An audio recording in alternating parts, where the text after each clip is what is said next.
I couldn't stand the thought of being stuck with a woman who had a huge pregnant belly, making me raise the child alone. His eyes showed disgust, and a big smile appeared on his face, knowing this day would come. Even though I saw it coming, I quickly went to my room and came back with a document. I handed the divorce papers to Paul. His face twisted in shock. "What the hell? What's this all of a sudden?" he yelled. "Well, it was your idea. Now sign it quickly."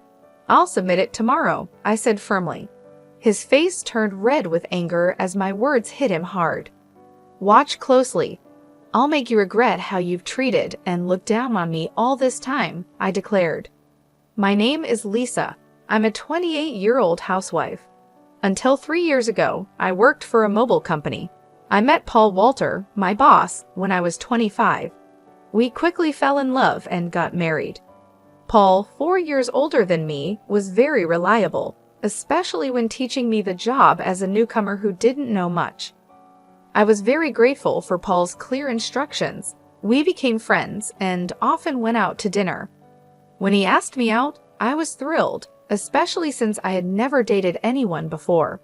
It's embarrassing to admit, but as a cartoon enthusiast, I was always more interested in 3D characters than real men. However, seeing my high school and college classmates getting married, I started to feel the pressure. When I fell in love with Paul, I secretly promised myself it would be my first and last love. So when we started dating and got married a year later, I was overjoyed. I was extremely happy. Paul was good-looking and popular among our female coworkers. I was proud to be his wife, and many congratulated us, saying things like "Congratulations" or "I'm jealous, but I wish you happiness." I was filled with joy and couldn't imagine what was coming next. "You're quitting your job," Paul said. "You're married to me now, so you'll quit your job, right?" I informed them yesterday. The day after we registered our marriage, Paul surprised me with this news. "I've always wanted my wife to focus only on household matters. Don't worry, I can support both of us with my income," he added. "But this is so sudden. You never mentioned this before," I replied, shocked. Paul had never talked about me quitting my job before our marriage. I had taken my current job based on my father's recommendation, and leaving without notice wouldn't be right. I wanted to explain this, but Paul's eyes silently warned me not to argue. Instinctively, I kept quiet. "I should have told you, but it's done. Starting tomorrow, you don't need to go to work. I'll handle the handover," Paul declared. The news about starting tomorrow was so abrupt it made me feel dizzy. However, Paul's words were firm. Since he had been my boss, I couldn't oppose him. Even though I had to leave my job without a proper goodbye, I was determined to make our marriage work. Paul had entrusted me with household duties, and I wanted to meet his expectations. I worked hard at household chores, preparing meals and focusing on Paul's favorites. Although Paul ate without commenting on the taste, I longed for a word of appreciation. After quitting my job, I was no longer recognized by anyone. One day, Paul asked, "Is my jacket clean? I have an important meeting tomorrow." "Yes, of course," I replied, seeing his domineering side with some old-fashioned views. I reminded myself how lucky I was to have married him and tried to meet his expectations. With no personal income, living normally meant relying on Paul. Our relationship often felt more like that of an employer and housemaid than a husband and wife. Our married life was generally smooth until one day when I fell ill and couldn't get out of bed. I felt very tired and weak. I thought I would catch up on housework the next day. Paul entered the bedroom and angrily asked, "What are you doing? Get up and make some food," as he kicked the blanket off me. "I'm sorry, I'm feeling unwell. Can you manage something for yourself today?" I explained, hoping for understanding. Instead of nodding or comforting me, Paul frowned and said, "You don't work, yet you're lying down just because you feel a bit sick? Pathetic. Get up," and kicked me again. In disbelief, I got up from the bed. I never thought he would demand housework from his sick wife. I had never imagined he would be like this before we married. Maybe it was my fault for not seeing it, but it was too much. I found myself doing chores while tears streamed down my face. Several days passed, and my health showed no signs of improvement. Then I realized I had missed my period. Panicking, I rushed to the drugstore to buy a pregnancy test. When I tried it, the result was positive. Overjoyed, tears flowed naturally, and I decided to share the news with Paul when he returned from work, lifting my spirits instantly. The day Paul came home after midnight was the day I chose to share the news. However, when he entered, the smell of alcohol made me nauseous. His face was flushed, and he staggered as he walked. It was surprising how much he had drunk, especially without notifying me. Even though I had prepared dinner, I wanted to share the news of my pregnancy with Paul quickly. My excited emotions surged, and I told my intoxicated husband, "I haven't been to the doctor yet, so it's not confirmed," I began eagerly. However, Paul's face darkened as he responded, "A child? What have you done?" His tone was harsh and unlike anything I'd ever heard before. "I don't want a child." "Damn, this is the worst. If you're going to have it, raise it yourself," he said. His harsh words shocked me. He rudely stripped off his clothes and headed to the bathroom. It was unbelievable. I couldn't understand why he would make such irresponsible comments about our baby instead of being happy. The happiness I had felt moments ago was immediately replaced with deep sorrow. Why would he say such things? He had never mentioned not wanting children before. We hadn't even been using contraception, so I naturally thought we both wanted children. As I hung Paul's jacket and was about to take his shirt to the washroom, I noticed something else. A piece of paper had emerged from the pocket of his dress shirt. I could tell it was a receipt because of its texture. At first, I thought it was just a receipt from tonight's gathering, and I was about to throw it away, but then I saw the name of the place. "Is this a motel?" My hand holding the receipt trembled. It was indeed a motel. The shock of this discovery weighed heavily on my heart. Why doesn't Paul love me? Isn't marriage supposed to be between two people who love each other? We've only been married for just over a year. How could this be? I had been lost in imaginary romances for years, never truly engaging in a real relationship. I couldn't accept this harsh reality immediately. However, the idea of Paul cheating began to make sense, and many pieces fell into place. Had Paul been using me from the very beginning of our marriage? Was he genuinely in love with the person he was cheating with while I was just a convenient servant? All these doubts swirled in my mind. Was that why he reacted so harshly when he learned of my pregnancy? As I grappled with these thoughts, nausea set in, and I became convinced something was wrong. Yes, there's no doubt now. Perhaps the reason he made me quit my job was that his mistress worked there. Everything seemed to make sense now, as if he had married me for stability and not love. The line between reality and my imagination became blurry. Still, there was no denying the heartless words he had thrown at me after learning about my pregnancy. That day, I decided to gather evidence of Paul's infidelity. From then on, his cold behavior towards me was undeniable. It was as if he couldn't forgive me for becoming pregnant. Despite knowing that I was suffering from morning sickness, he would deliberately eat smelly foods near me and nitpick my housework, forcing me to redo tasks. My pregnant body had to endure a lot, and my heart was heavy. Despite this, I continued to investigate his affair. Paul never parted from his cell phone, even taking it with him to the bathroom, making it impossible for me to sneak a peek. When I secretly entered Paul's room, it was neat and tidy, with nothing incriminating in sight. He was meticulous at work, and his desk was always in perfect order. I realized it would be challenging to catch him off guard directly. I often checked Paul's pockets for evidence like receipts, but my investigation was difficult. I thought about hiring a detective, but didn't have the money. While I was deep in thought, I received an unexpected phone call from my father. "Hello, it's me, your dad. How are you?" he asked. Surprised by his call, considering his busy schedule, I replied, "Dad, what's going on? Aren't you busy with work?" "My employees have been doing well, so I'm not that busy," he explained. My father, the CEO of a company in France, was always a workaholic. I didn't have many childhood memories of playing with him, but I respected his dedication to his job. His unexpected call left me curious about the purpose. "So, what's happening?" I asked. My father proceeded to reveal a shocking truth. "Is that really true?" I asked in disbelief.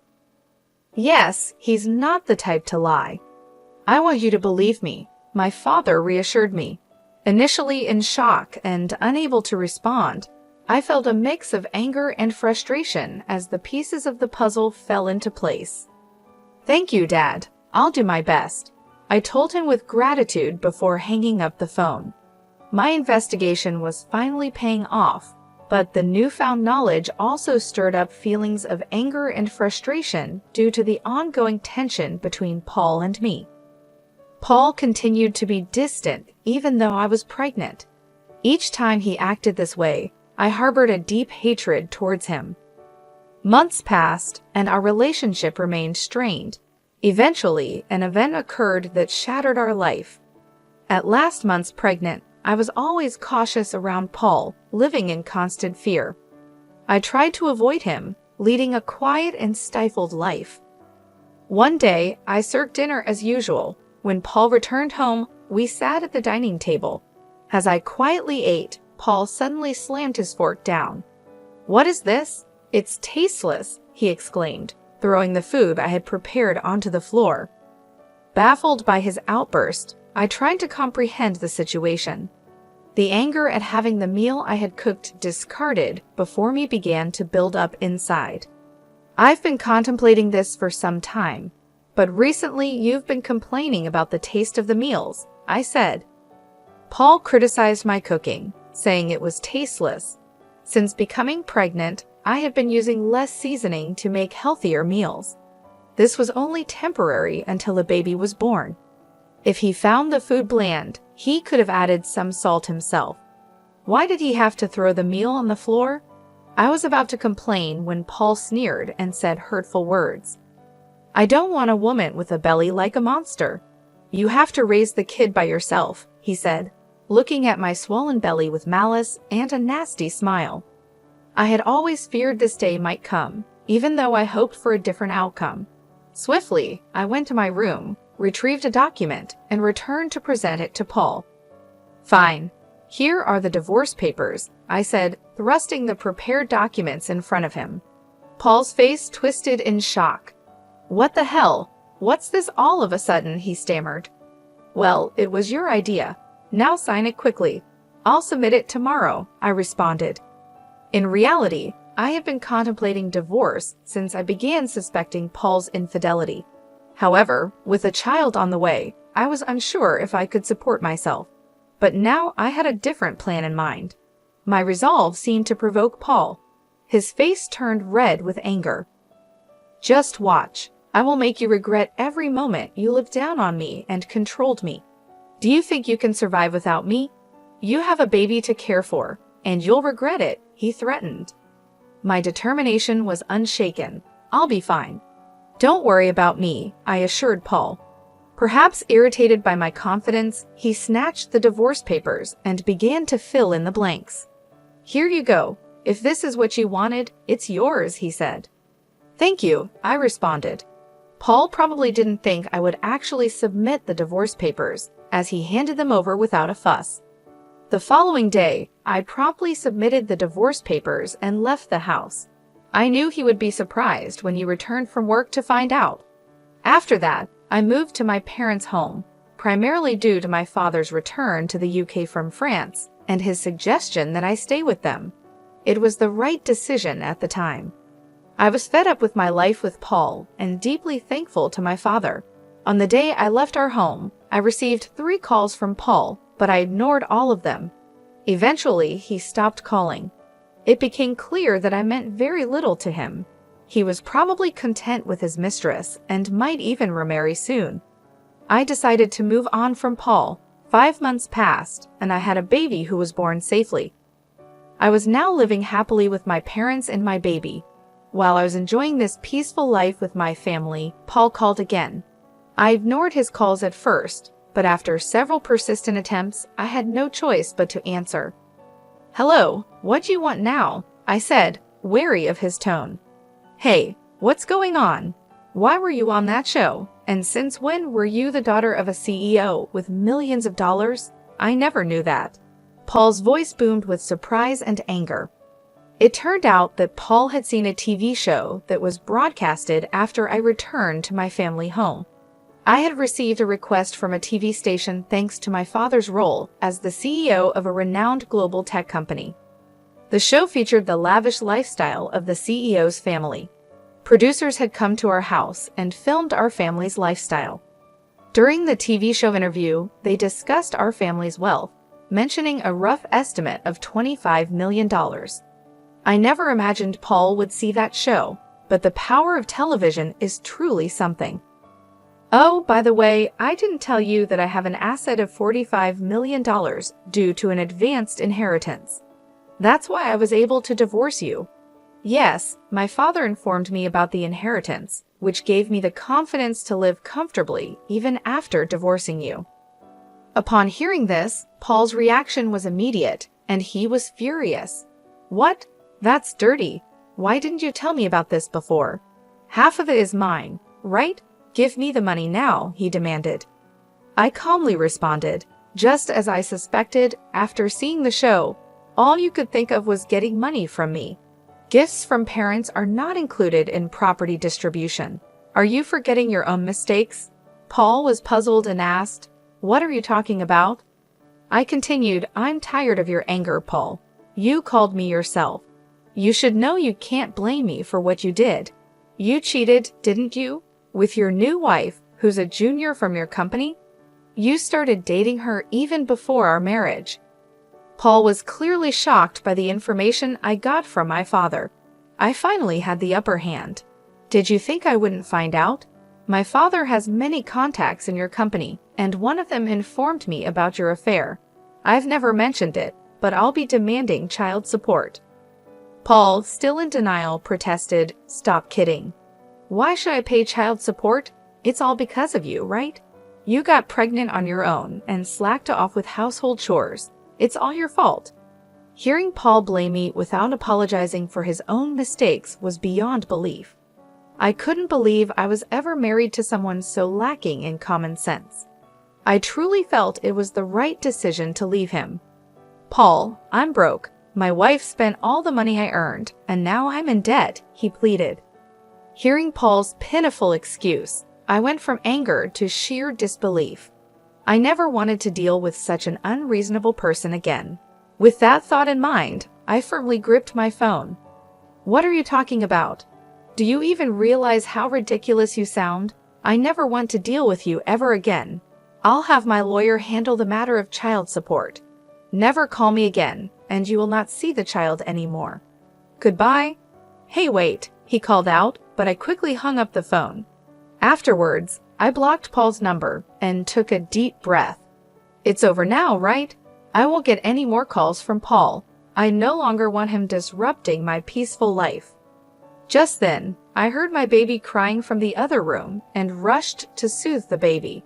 It turned out that he began paying child support every month. According to a former colleague, Paul claimed that the woman he remarried was quite a spendthrift, and he had to cover his current living expenses with debt. It seemed that because of these circumstances, Paul had tried to get a share of my inheritance by calling me. However, Paul didn't get a penny from me. Now, his expenses were greater than his income, and he was struggling. Either he felt things were falling apart, or he couldn't stand being looked down upon by his colleagues. What's more, he made the mistake of starting his job search only after leaving his current company. This resulted in him being forced into a life of poverty. Hearing this from a colleague didn't move me at all. I thought he deserved all the hardships. The harsh words and cold demeanor he showed me will never fade from my memory. I sincerely hope he gets what he deserves. Meanwhile, I'm enjoying being a parent with the help of my parents. My baby is growing up healthy and happy. I feel supported and loved in my family's home, and I no longer have to worry about financial issues. My father, who is a successful CEO, mentioned that he wants to pass on the company to me. This news was both surprising and motivating. I realized that I needed to prepare myself for the responsibilities that would come with running a company. My father has always been a hardworking man, and I wanted to make him proud. So I started learning more about the business, taking on small tasks to understand how things work. I knew it wouldn't be easy, but I was determined to succeed. Living with my parents has given me a chance to rebuild my life. I feel more confident and ready to face the future. My father's faith in me has inspired me to aim high. He believes in my abilities, and that belief has become a source of strength for me. Every day, I work on balancing my role as a mother and my preparations to take over the company. It's challenging, but I find joy in every moment. My baby's laughter and my parents' support keep me going. I am grateful for this second chance at life, away from the toxic relationship with Paul. I often reflect on my past with Paul. His betrayal and cruelty hurt deeply, but they also taught me valuable lessons about strength and self-worth. I have grown from that experience and emerged stronger. I am now focused on building a bright future for myself and my child. The pain of the past is slowly fading, replaced by the hope and excitement of what lies ahead. I am determined to create a happy and stable life for my child. With my family by my side, I know I can achieve anything I set my mind to. Looking back, I see that leaving Paul was the best decision I ever made. It allowed me to find myself again and to discover my true potential. I am no longer the scared, uncertain person I once was. I am a strong, capable woman ready to take on the world. In the end, I hope Paul realizes the consequences of his actions. As for me, I will continue to move forward, embracing the opportunities that come my way and making the most of every day. I am ready for whatever the future holds, confident in my ability to overcome any challenge.